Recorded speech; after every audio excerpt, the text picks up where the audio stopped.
ಮಂಗಳೂರಿನ father Muller charitable ಇನ್ಸ್ಟಿಟ್ಯೂಷನ್ನ ನವೀಕೃತ ಪಾಕಶಾಲೆ, office ಮತ್ತು ಭೋಜನಾಲಯದ ಉದ್ಘಾಟನಾ ಸಮಾರಂಭ ಜರುಗಿತು.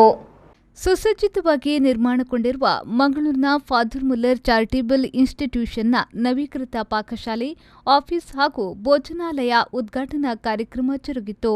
ಮಂಗಳೂರು ಧರ್ಮ ಪ್ರಾಂತ್ಯದ ಧರ್ಮಾಧ್ಯಕ್ಷ ಹಾಗೂ ಫಾದರ್ ಮುಲ್ಲರ್ ಚಾರಿಟೇಬಲ್ ಸಂಸ್ಥೆಗಳ ಅಧ್ಯಕ್ಷ ಅಧಿವಂದನೀಯ ಡಾ. ಪೀಟರ್ ಪೌಲ್ ಸಲ್ಡಾನ ಅವರು ಆಶೀರ್ವಚನ ನೀಡಿದರು. ಈ ವೇಳೆ ಫಾದರ್ ಮುಲ್ಲರ್ ವೈದ್ಯಕೀಯ ಕಾಲೇಜು ಆಸ್ಪತ್ರೆಯ ಆಡಳಿತಾಧಿಕಾರಿ ರೆವರೆಂಡ್ ಫಾದರ್ ರುಡಾಲ್ಫ್ ರವಿಟೇಸ ಅವರು ಮಾತನಾಡಿ, ಹೊಸ ವಿನ್ಯಾಸದೊಂದಿಗೆ ನಿರ್ಮಾಣಗೊಂಡಿರುವ ಪಾಕಶಾಲೆ ಬಡ ರೋಗಿಗಳಿಗೆ ಉತ್ಕೃಷ್ಟ ಸೇವೆಯನ್ನ ನೀಡಲು ಅವಕಾಶ ಮಾಡಿಕೊಟ್ಟಿದೆ ಎಂದು ಹೇಳಿದರು. ಫಾದರ್ ಮುಲ್ಲರ್ ಚಾರಿಟೇಬಲ್ ಸಂಸ್ಥೆಯ ನಿರ್ದೇಶಕ ರೆವರೆಂಡ್ ಫಾದರ್ ಅಲೋಷಿಯಸ್ ಕೋವೆಲೋ ಅಧ್ಯಕ್ಷತೆ ವಹಿಸಿದ್ರು.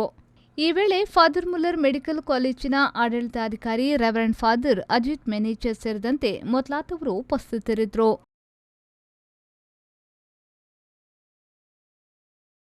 ನಾಗೇಶ್ ಕಾವೂರು, ವಿ4 ನ್ಯೂಸ್, ಮಂಗಳೂರು.